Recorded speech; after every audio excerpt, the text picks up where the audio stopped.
our first open seminar online in this series of seminar in Ingenio, and also is part of the Week of Science promoted by CSIC. So yeah, I'm going to introduce a little bit Carmen, a few words about you, and then I will leave the floor to you. Well, it's a great pleasure to me to introduce Carmen Martínez. We met each other many years ago when she was studying our Master in Development Cooperation.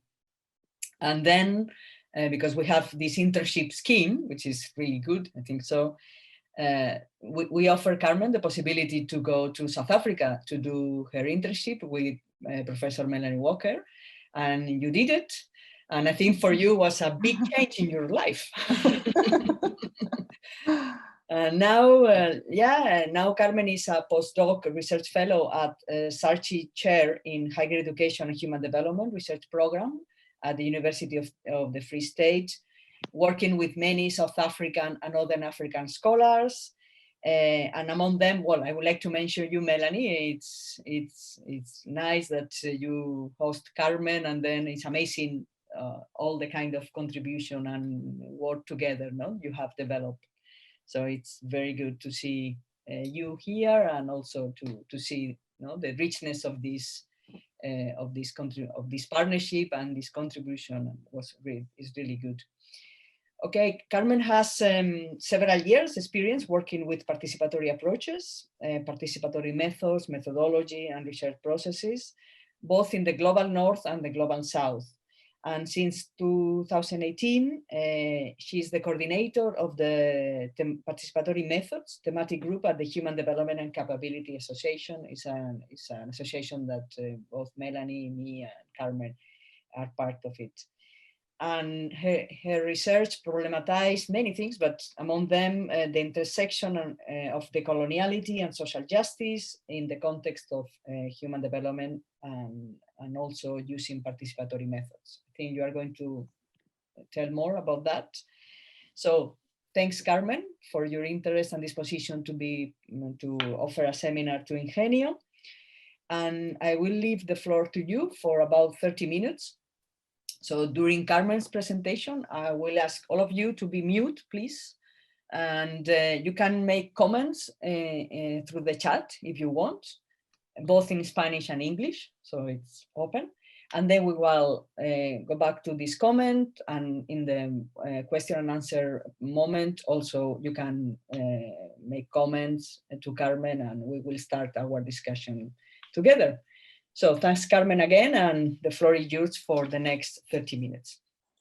Thank you so much, Sandra. Let me share my slides, and there we go. Okay, well, thank you so much for this introduction. I have to say that thank you so much, Sandra, for this invitation. It's really a pleasure to be today here presenting after many years of really good memories. And yeah, thank you to all of you for coming to this seminar. And I think it's especially relevant that it's part of this Science Week series of seminar. And I hope the presentation today can bring some kind of critical perspectives and conversation, and kind of like that we're not a really big group. So I think towards the end, we can really have a good conversation and discussion that might enrich both positionalities, as many of you working in Ingenio and for us working in South Africa. So thank you so much for the invitation, and thank you for being here. It's really a pleasure. Okay, so I would like to start situating myself in the Global South, and the reason is because, as Sandra has mentioned, I'm already 5 years living in South Africa, and of course this changed the way that we perceive the world or experiences, but not necessarily to me, but the people that is originally from the Global South. And with the Global South, I don't mean exactly a geographical space as we can see in this map, but rather a geopolitical space in which we can find global South thinking in the North and in the South, and the other way around. For me, the point of this presentation is like more than you agree or align with all the perspectives and all the ideas that I'm going to present today, is that more that you're capable of understanding where these ideas are coming from, why they are relevant because of those perceived and bodily embodied marginalization of this population, these peoples throughout history that affected generation of the past, themselves in the present, but also generations in the future. So it's more about understanding this positionalities more than generally aligning or supporting fully what they say. But as I said, I will be really keen to have a critical conversation towards the end of the comments and questions. So I'm going to start the presentation talking about the historical process, so we know where the problem originates and where all these scholars talks about what is the main issue. I will continue talking about terminology, just clarifying some terms and then focusing on coloniality and decoloniality. So I will focus on coloniality as a system of power and the elements that are distinctive within it. And then what is this decoloniality term? What is exactly? After that, I will continue talking about 3 different decolonial currents and the different positionalities. To continue with the decolonial alternatives or the projects that they somehow defend, which might be also kind of different. And then talking about decolonial research, which I think is of much interest to all of you as researchers and as part of academia. So I guess at the end of the presentation, what I aim is that all of you have a brief overview of all these perspectives and ideas and the problematics and so on. Of course, this presentation is, I'm going to go fast through some of the points. Sorry about that, but I was trying to bring as much as I could. So basically, for those that are not really familiar with this kind of scholars, you really know where these ideas are coming from and why they are important to them and how they see the solution towards it. But towards the end, I will be more than happy to bring many examples and particular research projects on how we can do this kind of decolonial approaches. So in terms of imperialism and colonialism, I don't think that there is much to be said in the sense that many of us, we know what it is, especially in Europe, when we were at a school, right? And we had our history lesson and they were talking to us about the discovery of America and the golden ages of our continent and our country. So much of the problem started there, and exactly in that discovery and that golden ages, that was part of the story. It was the flourishing of one part, but on the other side, it was the exploitation of the other part of the story. So what I would like to say about the historical process is something quickly, and especially about modernity, because modernity is especially criticized as the beginning of this colonial kind of thinking, because it's basically when Europe started to create this hegemonic science system, as they will claim. But I think it's interesting the perspective that Dussel brings to this area, because Dussel claimed that modernity did not start in the 18th century with the Illustration period, as many authors have sustained and claimed, but rather in the 15th century with the discovery of America. And the reason is because he believed that it was the combination of the European empires, colonialism, modernism, and capitalism what created this universalist pretension and transform it into a Eurocentric hegemony. But equally, Mignola said that it's important not to understand modernity as a step beyond the Middle Ages, but rather as a reaction to against tradition that was represented externally by the colonists that were the barbarians and backwards in terms of modern evolution, which is what we see in discourses of development later on. So just to go quickly into the terminology, of course, it's okay not to get too crazy about the terminology, because what matters is the perspective processes and perspective actions and thoughts. It's true that I would like to clarify, especially regarding four main concepts. In terms of post-colonialism, in the literature, you will see that many scholars are considered as post-colonial scholars. But I have to say that the majority did disagree with this post understanding, because they consider which is situated with this kind of linear progression of Eurocentric thinking, this linear history line in which we only go forward, and there is not kind of diversity moving up and down and backwards forward. And then post-colonialism is considered usually as progressive of colonialism, but only as the intellectual project. So within academia, it's a movement that is within academia. However, decoloniality, which is the term that the South American intellectuals prefer to use, is more the interlink between the intellectual and political project. And as we're going to see in the definition later, it has much more connotations about the positionality of possible solutions and so on. In terms of decolonization tend to refer to the political colonialism. So basically, they will say that decolonization is about overcoming the colonial political power. So after independence, that will be the decolonization period. But it's true that because of the many ways in which these scholars work in different contexts, decolonization has been really important in the African continent, especially in the last years.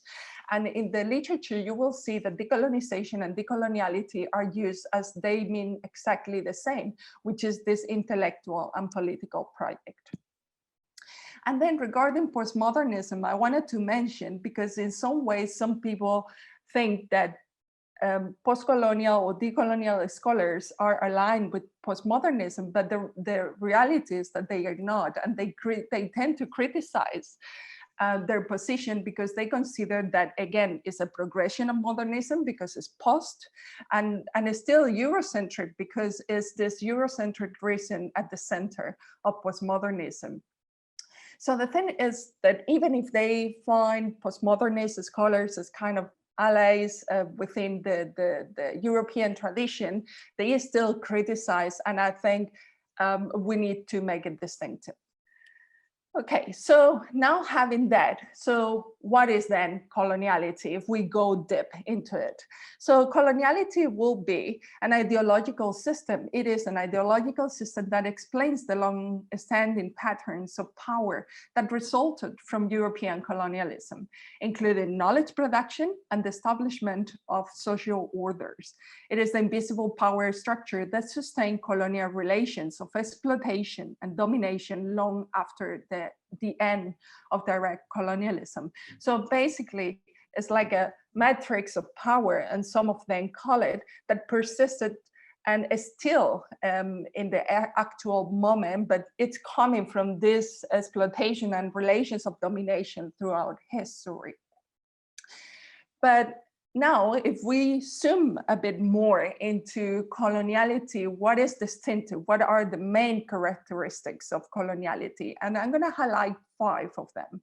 First is in terms of the otherness, as I was talking in the historical period.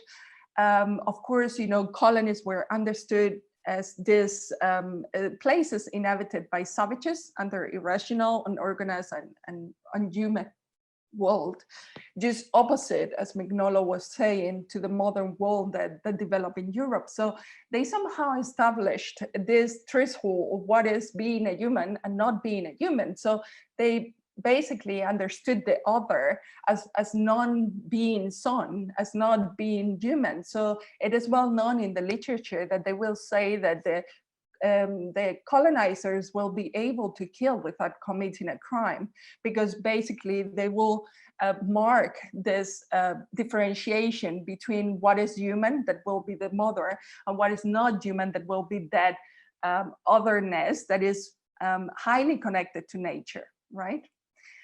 Of course, this created a worldview and ontological domination and what is called the 0 point within Western science. So the reason is that, of course, understanding the other from our own perspective created a point of reference that was claiming neutral objectivity by themselves, being incapable of understanding our own positionality. So this is referred as the 0 point. And of course, that transform into this universalism that is imposing a kind of perspective all over the world. And the point is that these authors do criticize this universalism, but the critique is not for the whole Western knowledge system, but rather this European male-wide construction and imposition on the rest of the world as a unique and universal knowledge, because it's a dominant political system of truth and is somehow invalidating other knowledge systems. So of course it creates this epistemological blindness or epistemicide, or the murder of knowledge, although this is also criticized among scholars within the field, because they said that you cannot kill ideas. So you kill people, genocide, but you cannot kill ideas. So however, it's not about the terminology, but rather they will talk about epistemological marginalization and all the literature that we have about epistemic injustices, which is really useful and have extended to other disciplines beyond what the colonial or decolonial field of scholars is. So of course, this created a system of truth and knowledge. And I think Mignolo captured really well in this quote, the whole problematic, because the point will be to avoid the modern expectation that there is a world that carries the true meaning of the things instead of the form of consciousness and the universe of meaning in which the world means. Meaning is not true value, but a reflection of cognitive force and import within particular geopolitical designs. So I think that's the main idea that can bring all this characteristic together. So therefore, for these scholars, the coloniality does not imply the absence of coloniality, but rather the ongoing serpentine movement towards possibilities of other moods of being, thinking, knowing, sensing, and living is an otherwise in plural. So the coloniality is not about overcoming coloniality and this matrix of power. They believe that this is not possible, but rather these resistances that comes from different contexts and from different positionalities, and help to actually navigate these assumptions that have been imposed, and now we are immersed on them. So it's not a condition of illumination or enlightenment that someone possesses, okay? But obviously, the coloniality, as we said, is not only an intellectual project, it's a political project, and that's why they make the emphasis on modes of being, thinking, knowing, sensing, and living, because it's beyond knowing. It's being allowed to be different to the universal way of being that we are imposed to. Okay. So, however, as I said, I just want to reiterate that the point is not to discredit all the Eurocentric critical tradition and all the Eurocentric knowledge, but it's rather about exercising an hermeneutics of suspicion regarding its foundational truth by uncovering what lies below their face value. So it's about questioning, it's about understanding those positionalities more than rejecting everything. Nevertheless, we still have a problem. So that we do not reject everything doesn't mean that we have done all the work. So, and I think this is clear in the terms that if we understand every knowledge system as incomplete because of internal and external limitations, what we need is actually, we necessitate this kind of epistemological dialogue between them, which is what is called ecologies of knowledges, but also this kind of reflexivity and humility, epistemic humility, as I told in the paper with Melanie Walker.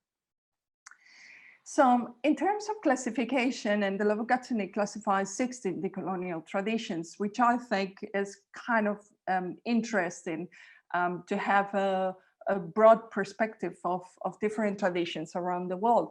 But however, when I saw this classification, I thought that something really key and important within the field was missing.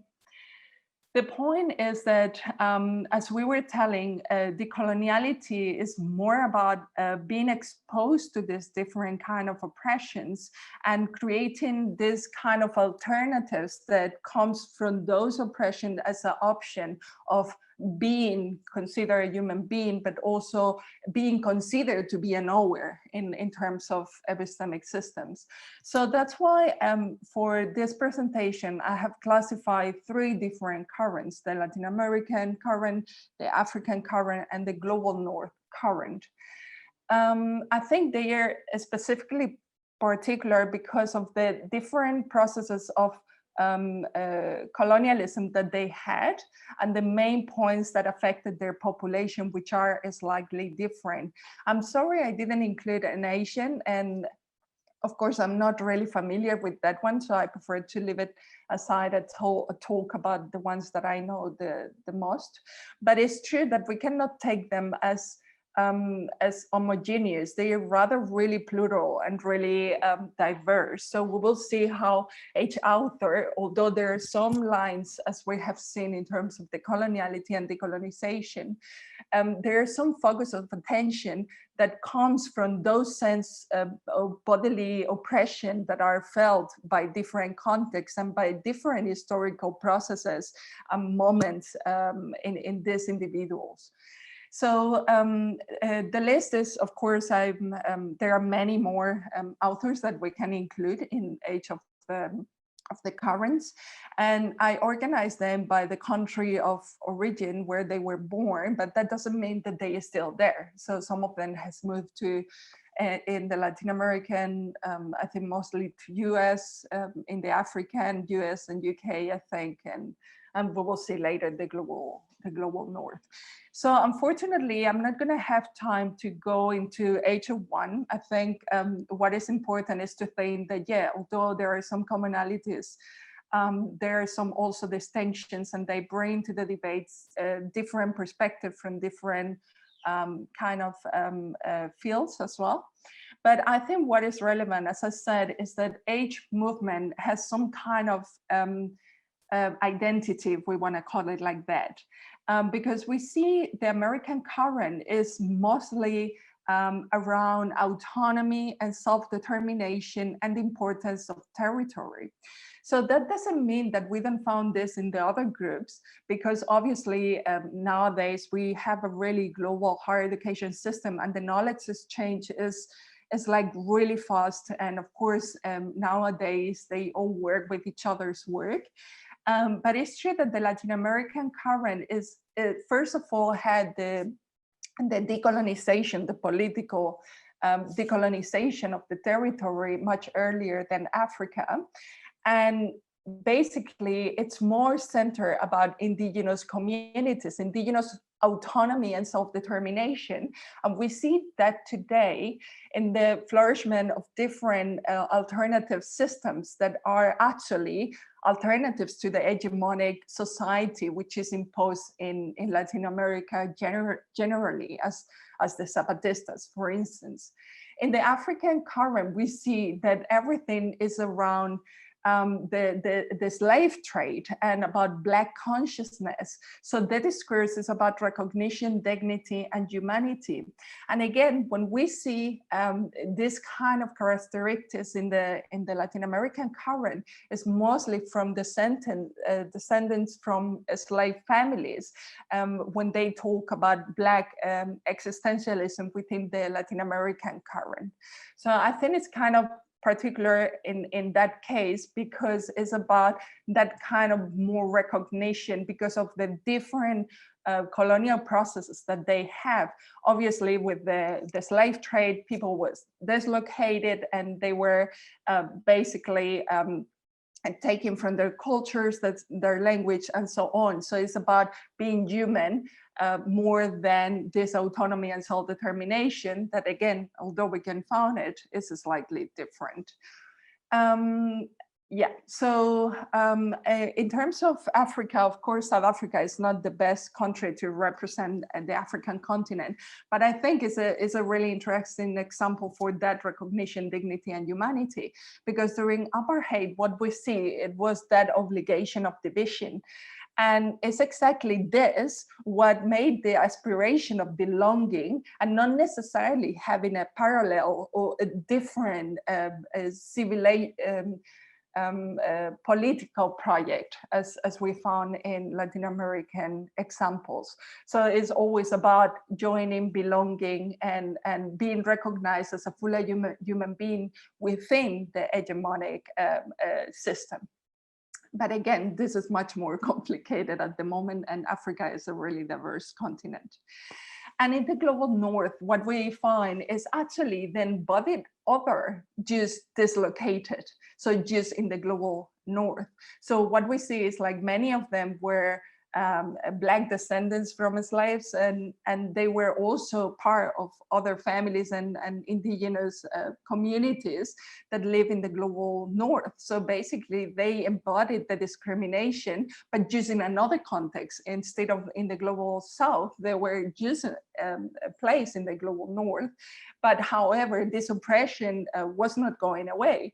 And this is really clear with Black Lives Matters, but it's clear in many other examples. And although not all of them necessarily had to have a background, as happened with Smith or Du Bois, it's true that we also have other scholars that are white, that they born in normal families within the global north, but they situate themselves as allies of these currents. And there is a debate about the representation of the other within the global north and the oppression that is created here.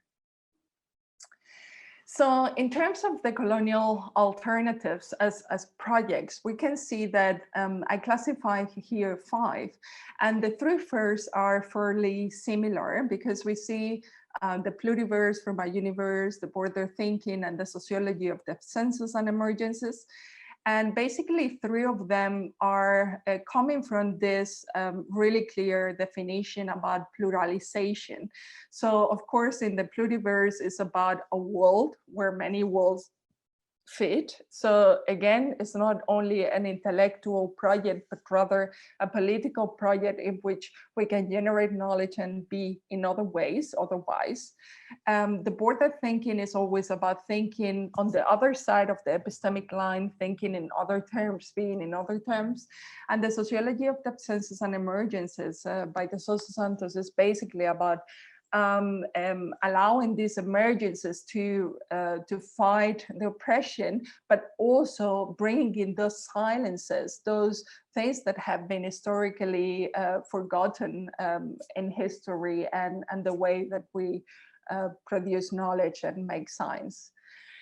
In the terms of the Africanization and indigenization, they are slightly different because they are more localized. And of course, when I talk about the 3 first, they are not necessarily universal projects, but rather plural projects, because what they are trying to aim is to pluralize our world, which has become really homogeneous, if we want to call it like that.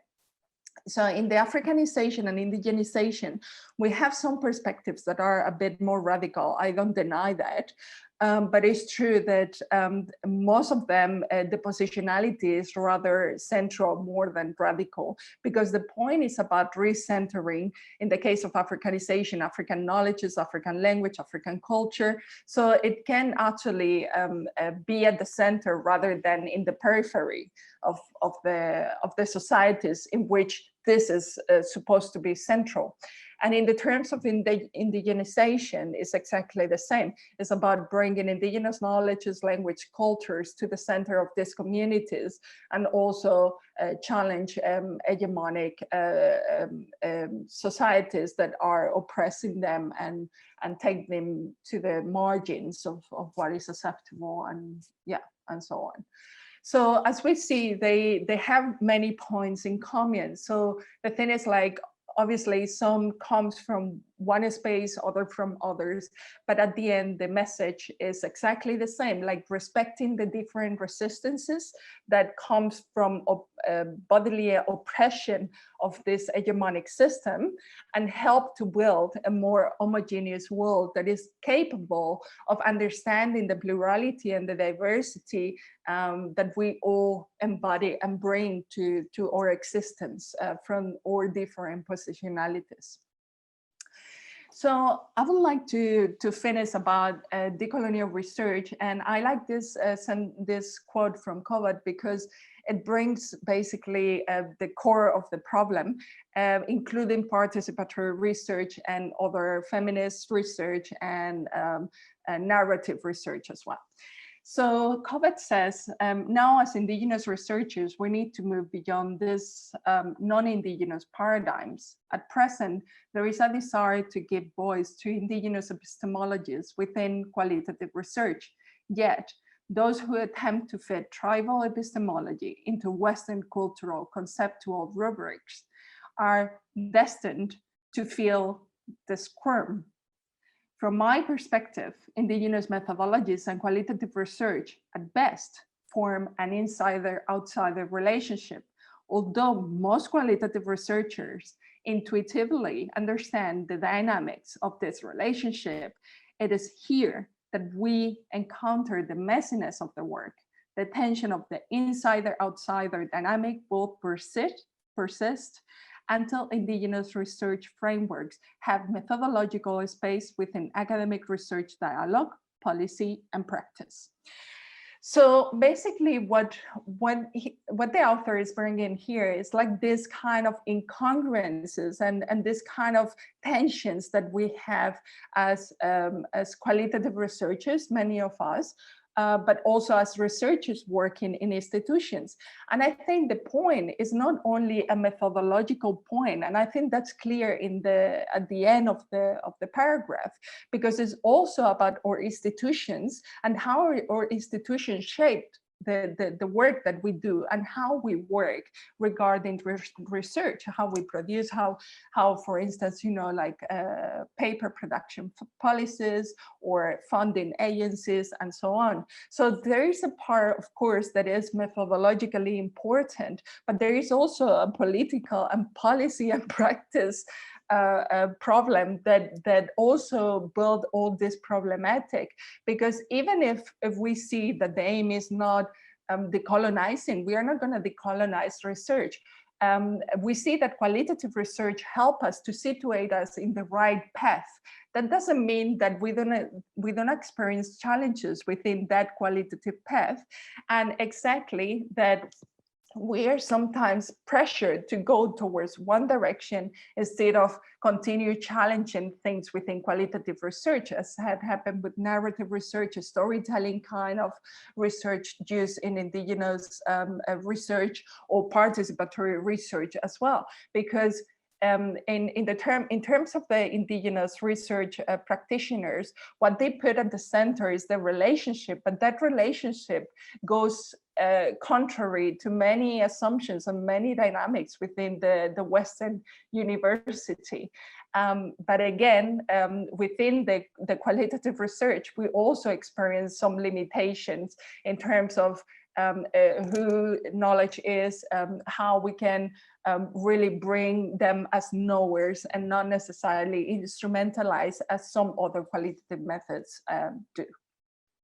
So I will be happy to talk about the specific examples later with the questions, but I would like to conclude with this and also bring I guess, ask you a question, because of course, I'm not familiar with the innovation field. And I guess my question for all of you as those that are working in Ingenio is whether this talks in any way about innovation or aligns with anything that has to do with innovation, or just to start a conversation about this. And yeah, of course, I will be more than happy to come back to any of the points and yeah, and discuss any of the ideas exposed today. Thank you so much. Thanks to you.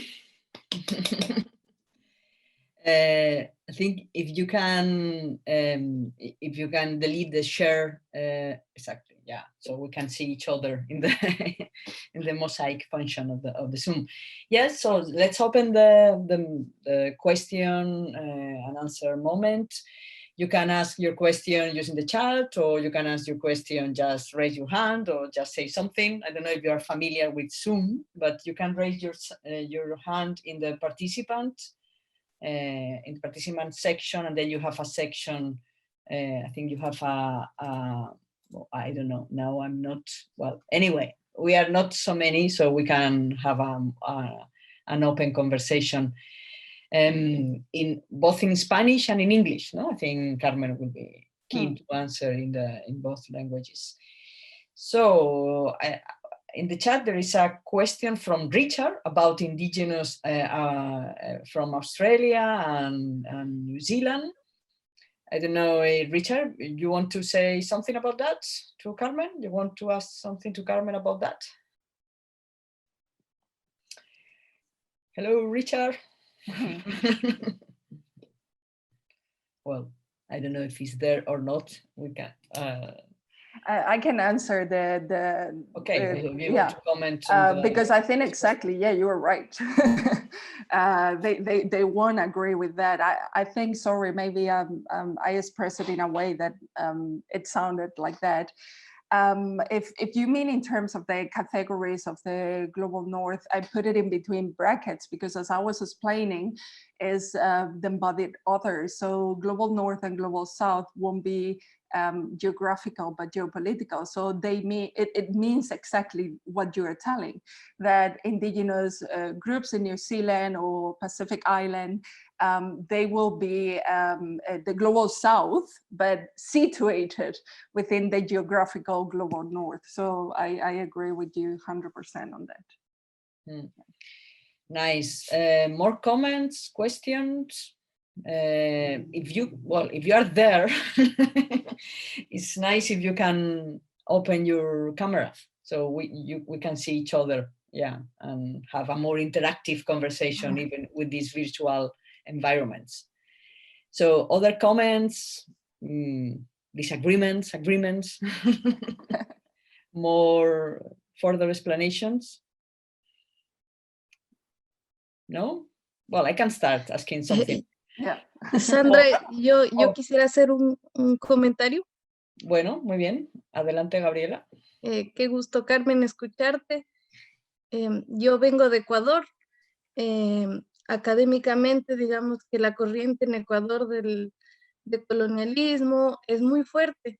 Ahí está justamente Catherine Walsh con todo un programa de doctorado que ha remetido y ha sacudido a la academia ya. Entonces, claro, estas cosas son muy familiares. Y precisamente el trabajo desde la universidad ha sido ya por 5 años con pueblos indígenas, y ahí a veces vienen mis cuestionamientos, porque si bien en la academia estamos pensando en, bueno, es un sistema que hay que deconstruir, es un sistema que no responde, sin embargo, cuando vamos a trabajar en territorio, a mí me duele porque las realidades son otras. Nuestros pueblos, nuestras nacionalidades no están pensando en deconstruirse necesariamente. Tal vez sus dirigentes en sus discursos, pero en las prácticas es distinto. Ahora mismo, por ejemplo, en el territorio en el que yo estoy estudiando, que es el territorio guaraní, hay un problema muy fuerte de extracción ilegal de balsa. Entonces, es un territorio donde está el Parque Nacional Yasuní, el que tiene la mayor biodiversidad por kilómetro cuadrado del mundo. Y tenemos ahí un proceso extractivo súper fuerte. Entonces, claro, estas cosas me interpelan porque desde la academia estamos justo pensando, y creo que sí es una apuesta política también, pero me interpelo pensando, y bueno, ¿y cómo llegamos a que nuestros pueblos, la gente que sostiene la vida, el agua limpia, el aire limpio, un ecosistema que nos permite en las ciudades estar bien, cómo logramos que estos grupos también se deconstruyan con nosotros y no solamente la academia los deconstruya, sino que sea un proceso realmente de cambio y transformación propio, endógeno, y que esperamos. Entonces, este es como mis sentires respecto a esto. Gracias, Gabriela. ¿Quieres que te conteste en inglés o en español? Contesta si quieres en español a las preguntas en español y ¿Sí? lo hacemos en both languages. Vale. Muchas gracias, Gabriela. Sí, creo que por supuesto, eso es lo que pasa. El problema aquí creo que dos. Un problema de entendimiento práctico y un problema de entendimiento intelectual. Porque una cosa es el camino intelectual que nosotros estamos siguiendo dentro de las universidades y el intercambio que está habiendo a nivel político y a nivel comunitario con estas comunidades, pero claro, al final no es una imposición, es como tú dices, son procesos endógenos que salen dentro de las comunidades. Pero el problema es que la resistencia a la opresión sale de diferentes marcos y la opresión puede ser una opresión industrial machista, o sea, industrial por una parte y machista por la otra, es decir, que la comunidad esté experienciando esa presión neoliberal capitalista de apropiación de recursos naturales, pero que por el otro lado ellos también están ejerciendo estas otras opresiones de género, ¿no? O de cualquier otro tipo de opresión. Entonces, un poco lo que a mí me gusta de Sosa Santos, que dice que la izquierda está dividida, y la izquierda, bueno, tómate la izquierda como tú quieras, ¿no? Pero a lo que sí que se refiere es un poco de que en los movimientos estamos divididos, o sea, estamos cada uno centrados en ciertas problemáticas y no estamos hablando entre sí. Y ese es el problema, pero claro, no es una conversación directa entre academia y una comunidad, es una conversación entre diferentes prácticas, diferentes resistencias y también incluyendo a la academia, y esto es un proceso de cambio, que es un proceso de cambio social muy complejo y que lógicamente, o sea, claro, lo que nosotros no podemos pretender es llegar a una comunidad y transformar, ¿sabes? Es como, y además el proceso de decolonialidad tampoco funciona así, ¿no? O sea, es que no va para adelante, va para atrás, va para la izquierda, va para la derecha, y eso significa también a veces ir para atrás en esos sentidos, de que tú estás empujando una opresión, pero a la vez estás empujando la otra hacia otros. Lo que pasa es que básicamente lo que ellos suelen decir es que, claro, el punto clave es que no nos convirtamos en otra hegemonía. El punto clave es que entendamos nuestra posicionalidad y nuestra posicionalidad dentro de esas opresiones para que nosotros no reproduzcamos en otros esas opresiones en sí mismas, ¿no? Que sería el caso que tú dirías de la comunidad que está haciendo una resistencia por una parte que puede ser muy loable y que seguramente va orientada a prácticas decoloniales, pero que por otra parte está haciendo muy poco y está reproduciendo esos mismos procesos. Yo creo que, claro, el problema para nosotros como intelectuales es que básicamente nosotros pues llevamos muchos años hablando de esto, llevamos muchos años hablando de estas problemáticas, llevamos muchos años intentando buscar soluciones prácticas y yo creo que en general somos gente pragmática, porque nosotros si nos metimos a investigación, muchos de nosotros nos metimos porque queríamos cambiar y resolver problemas muy profundos y muy difíciles que afectan a personas todos los días. Y claro, digamos que ahí entra en juego esa incongruencia entre quiero el cambio ya, es que yo ya lo sé todo, no lo sabemos todo. Y estos procesos son muy orgánicos y tienen que ir de otras maneras y tienen que ir para adelante, para atrás, y nosotros formamos parte de ello, pero no somos en sí el proceso de la solución, porque nos necesitamos mutuamente en esa ecología de saberes. No sé si he contestado a tu pregunta, pero bueno, si no la he contestado. Muchas gracias. Bueno. Thanks, Carmen. Other comments, questions? Monique. Bueno, ¿me escucháis bien? Sí. Vale. Pues con relación también a lo que estaba comentando Gabriela y Carmen, ¿no? Yo creo que realmente son muchas cosas y a raíz también del comentario de Richard, que esta colonización, ¿no? Esta cosmovisión capitalista, patriarcal y única en el mundo prácticamente, ¿no? Hegemónica, pues ofrece opresiones frente a otras cosmovisiones alternativas, ¿no? Y que no necesariamente están relacionadas ya con el territorio, porque al final encontramos cosmovisiones alternativas a este desarrollo más allá de la territorialidad, ¿no? Creo que este posicionamiento también se ubica desde una forma alternativa de relacionarnos con la producción de conocimiento, ¿no? Con los actores de la sociedad, ¿no? Eso creo que es un reto de nosotras académicas y académicos de establecer otra forma no extractivista, ¿no? Y eso es muy difícil porque requiere bajar unos cuantos escalones de poder, ¿no? Eso es muy difícil que encontrar un hueco en la producción de conocimiento cuando tú estás poniendo el dedo en el ojo diciendo que la universidad y la producción de conocimiento ha estado años siendo extractivista, ¿no? Y haciendo transferencias solamente de conocimiento, ¿no? Y rechazando estas formas alternativas de entender el desarrollo, y por eso estamos aquí con el cambio climático, ¿no? Entonces hay que digamos, transitar hacia una cosmovisión que no tenga que ser única, sino que a esas cosmovisiones alternativas, que creo que es lo que plantea, por ejemplo, Sousa Santos, ¿no? Este diálogo de saberes, estas epistemologías, pero sobre todo que invita a relacionarnos de forma diferente con las personas, ¿no? Sí, exactamente, o sea, estoy totalmente de acuerdo contigo. Quizás no estoy yo muy segura sobre la territorialidad. No sé si ahí lo compartiría, porque yo creo que la territorialidad es una dimensión tan importante como la relacionalidad, porque son dimensiones de la misma problemática, son dimensiones ontológicas que afectan, digamos, a estas cosmologías diferentes, ¿no? Porque la territorialidad indica exactamente tu opresión, ¿cómo se dice? Embodied oppression. Porque, por ejemplo, yo como europea blanca, mi opresión es diferente aquí en España que si me voy a Sudáfrica.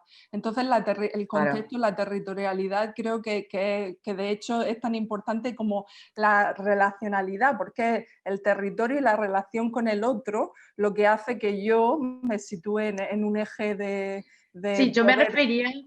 Yo me refería sobre todo a que, por ejemplo, en Brasil, ¿no? Que es donde vengo, ¿no? Pues esa cosmovisión capitalista, patriarcal y colonial está presente en Brasil y está presente en la forma de relacionarnos. Que va más allá de definir un mapa que es del sur global y decir que todos los que están ahí son oprimidos, sino que esta cosmovisión ya está impregnada a nivel histórico en nuestra forma de relacionarnos y somos oprimidos y opresores a la vez, que era lo que te referías antes, ¿no? Y el hecho de que en Brasil, pues a lo mejor una persona negra, pues no es consciente de todas sus opresiones y genera opresiones a a otras personas, ¿no? Desde esa cosmovisión capitalista. Me refería más a eso con relación a la territorialidad, que hoy en día no podemos definir el norte y el sur global, sino que hasta en el norte tenemos desigualdades también frente a esta forma de pensar alternativa, ¿no? Sí, sí, no, efectivamente. Por eso decía que el sur global y norte y sur, que son como geopolíticas, porque realmente las tenemos en ambos posiciones geográficas, ¿no?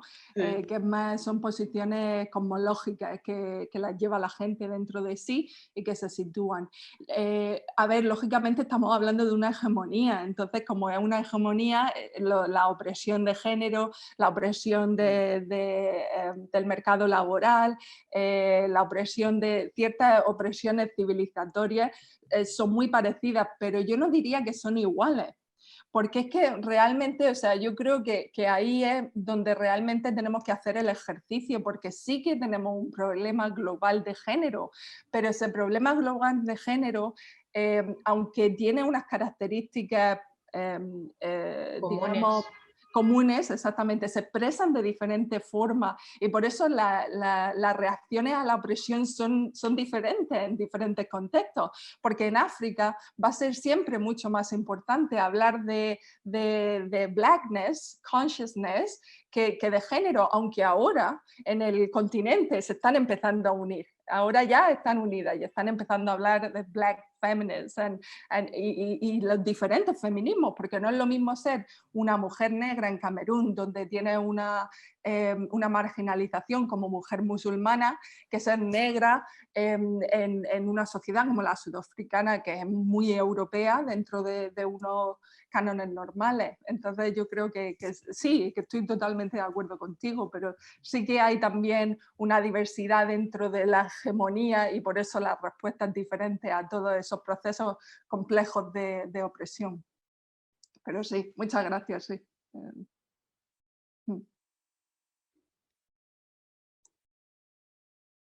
Perdón, gracias Carmen. Bueno, mientras alguien más pregunta, te hago yo una pregunta en English, ¿no? Just to make to change language.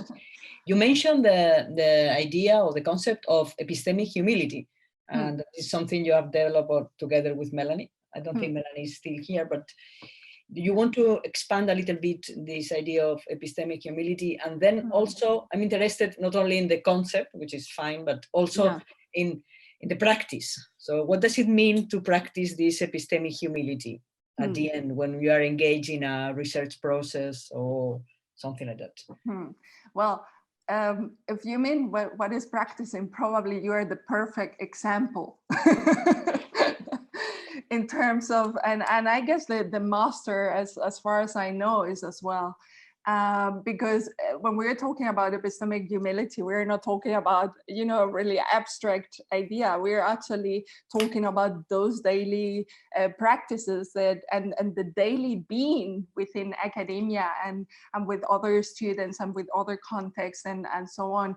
Epistemic humility is to start thinking that development issues are in the north. It's started to thinking that in Valencia we have development issues, and I think the master does that. Epistemic humility is thinking that engaging with other universities in the global south, we are not best. We don't know better their struggle, you know, because we have read about Black consciousness, or because we have read a lot about feminism. Epistemic humility is about having some kind of consciousness about the system of knowledge production in terms of publication and grants and bureaucracy and opportunities that we bring to others, and knowing or power position within the governance system. And that's exactly what we talk in the paper. I mean, the paper is there, you can read it. Because basically what we talk is about epistemic governance, the system in itself globally. And we bring a lot of examples of how actually we reproduce hermeneutic and hermeneutic injustices, epistemic injustices in research practices, especially within collaborations. That's really I mean, it's kind of a strange because Spain doesn't play a really big role, I guess. It's more from UK agencies and European agencies and US as well. They really play a relevant role for all these debates, right? Because they, for instance, UK, we were bringing an example that it was a group of researchers from Africa going to UK for a training, and they were stopped at the border saying that they didn't believe they were researchers.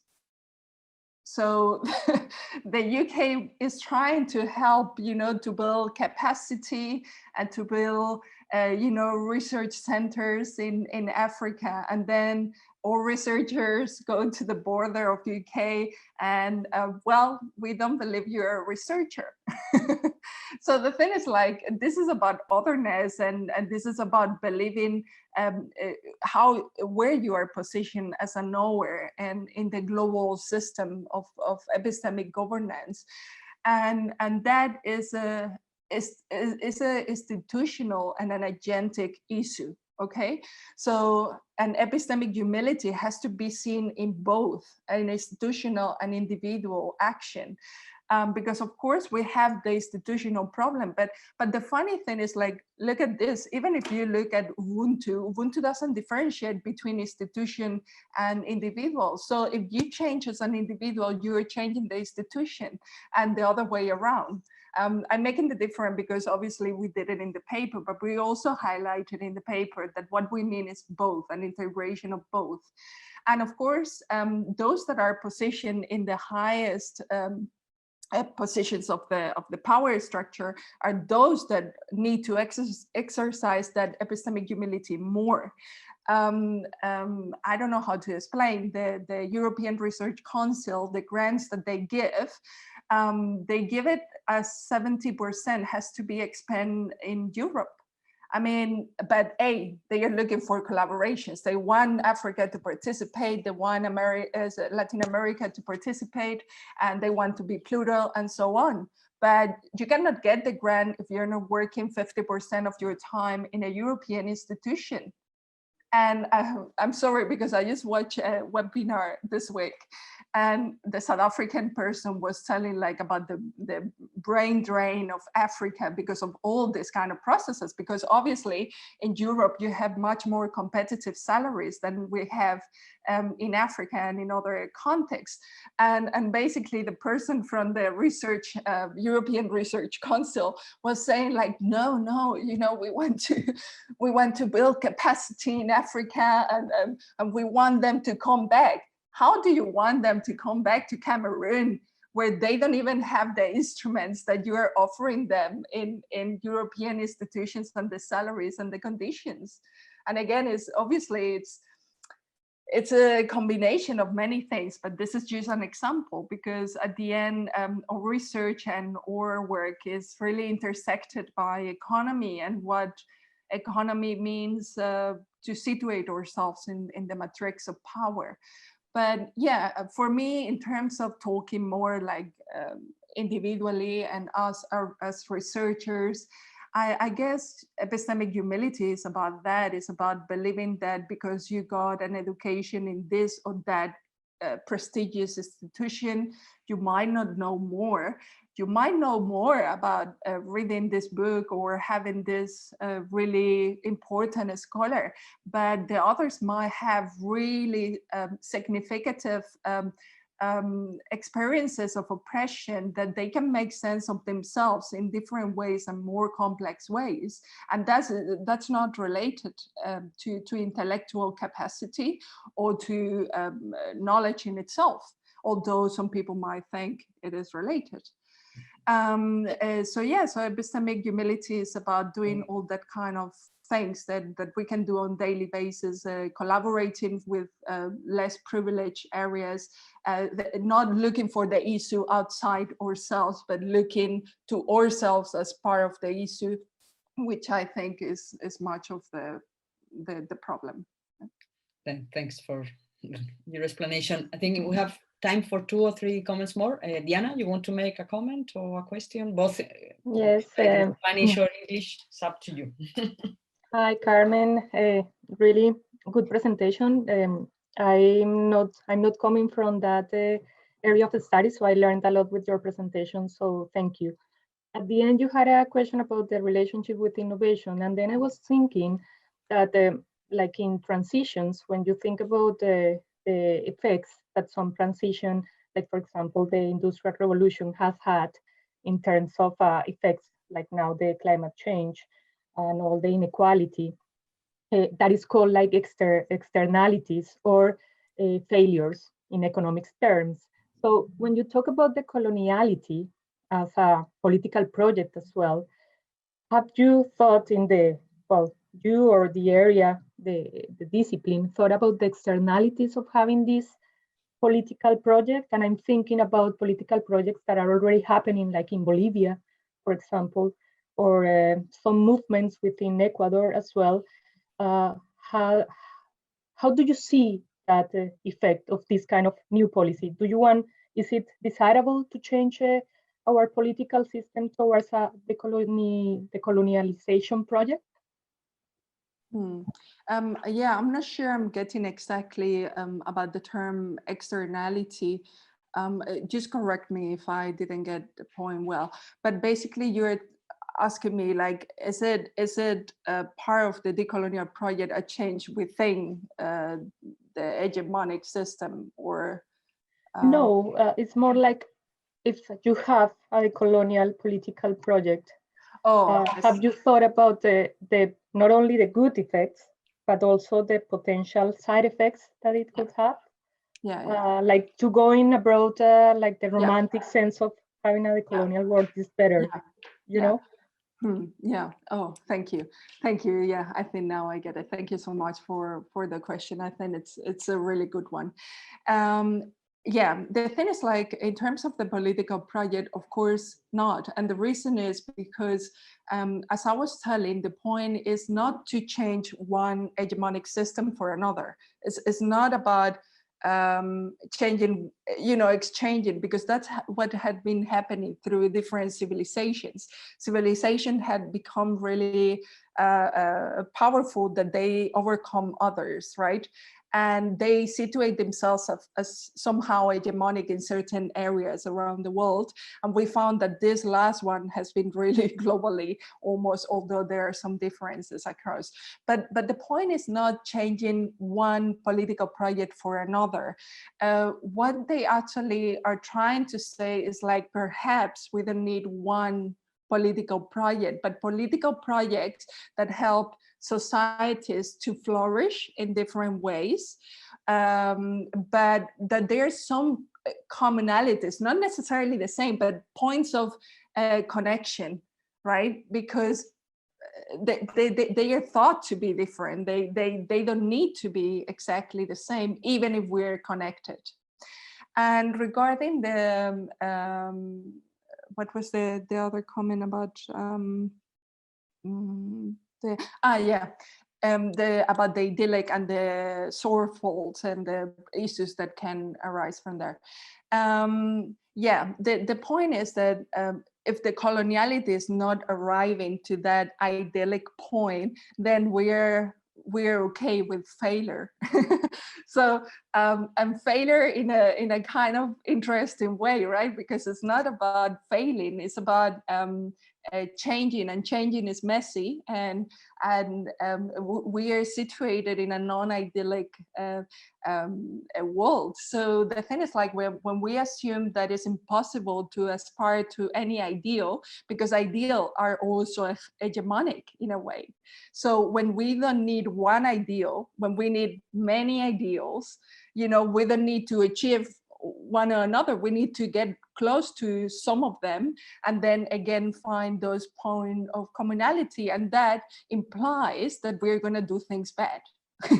So we're going to do it badly, and we're going to have mistakes, and we're going to go again, because it's not a straight point. It's just that Eurocentric thinking has made us think that we can go straight and that we go always forward, but that's that's not the way that they understand it. We go backwards, to the right, to the left, and we achieve one thing, but then we go back, and that's is in that messiness that we can have that plurality. And again, not one political project, but many political projects that are based and function because of mistakes and advancements that are in the process. Thank you. Thanks, Carmen and Diana, for the question. Any other question? No. Yo tengo una pregunta, no sé si alcé la mano o no, pero... Da igual. Vale. No, yo quería preguntar igual sobre la pregunta que hiciste al final de innovación. Yo no he leído mucho al respecto de este proceso de decolonización y interculturalidad en la universidad, en la academia y en todo el sistema de innovación. No sé si hay artículos específicos sobre el tema, pero el problema también es que la academia, el sistema está montado para que sea colonial. O sea, es impensable sacar, no sé, un paper hablando de que la academia puede cambiar si no cambia el sistema, cómo está montado. Los estudiantes están sacando muchas cosas en este sentido, pero el sistema los va cambiando hasta que llegan a puestos jerárquicos igual y vuelven a reproducir todo lo que no pudieron hacer antes. Y nada, no sé si hay artículos, no sé si sabes, no sé cómo lo pueden tratar y eso, y espero que pueda cambiar desde la academia. Luego las ONGs también tienen un trabajo muy duro que hacer ahí porque no muchas lo están logrando, incluida la ONU, incluida muchas organizaciones como el BID, que son terriblemente capitalistas y es que son terribles lo que están haciendo con Ecuador, al menos de lo que yo sé con Ecuador, igual con los demás países también la están complicando más. Y luego también pensar que en Latinoamérica tenemos problemas mucho más graves como el hambre, como la salud, y el problema de capaz no lo vea la gente como un gran problema. O sea, y ese es un problema porque la gente no va a querer convencerse de absolutamente nada teniendo un problema más grave que no hay trabajo, que claro, tampoco es consciente de que es Europa y el norte el que les tiene en esa situación de opresión y no es consciente, más bien aplauden al norte y dices, pues no sé cómo va a cambiar eso. Pero muchas gracias por todo. Yo no había visto mucho y ha sido una gran aportación concreta y tal. Gracias. Muchas gracias por traer esos temas a la mesa, porque yo no lo he nombrado particularmente, pero yo creo que son muy importantes, el tema del hambre, las condiciones laborales en el sur global. Y por eso creo que es bastante importante cuando estamos situados allí, vivimos allí y lo vemos todos los días, porque, bueno, pues eso, he estado ahora un tiempo en Europa y la verdad que lo llamo la burbuja de la felicidad, porque no me tengo que enfrentar a ningún dilema ético-moral en mis 24 horas del día, exceptuando al ver las noticias si me ponen algo de otra parte del mundo. Y bueno, y es un poco eso, ¿no? Que es una invisibilización de realmente la problemática. Y es muy curioso porque pasó en dos ocasiones, primero con el Black Lives Matter, que yo les preguntaba a mis compañeras, digo, ¿qué pensáis? Y dice, claro que los negros americanos hablan y entonces ya habla todo el mundo, ¿no? Y un poco pues también ha pasado con el tema del coronavirus, ¿no? Que bueno, hemos tenido muchísimas pandemias en África, pero el coronavirus se presenta en Europa o en el norte y se ha liado rápidamente, ¿sabes? La Organización Mundial de la Salud, se han montado todo, o sea, la distribución ya está antes de que realmente tengamos la vacuna. Entonces, pues claro, todo ese tipo de cosas son cosas a cuestionar, o sea, que el hambre no es una cuestión de que no se pueda, las condiciones laborales, no es que la economía no pueda, no, es el sistema en sí mismo el que no lo deja y el que posiciona.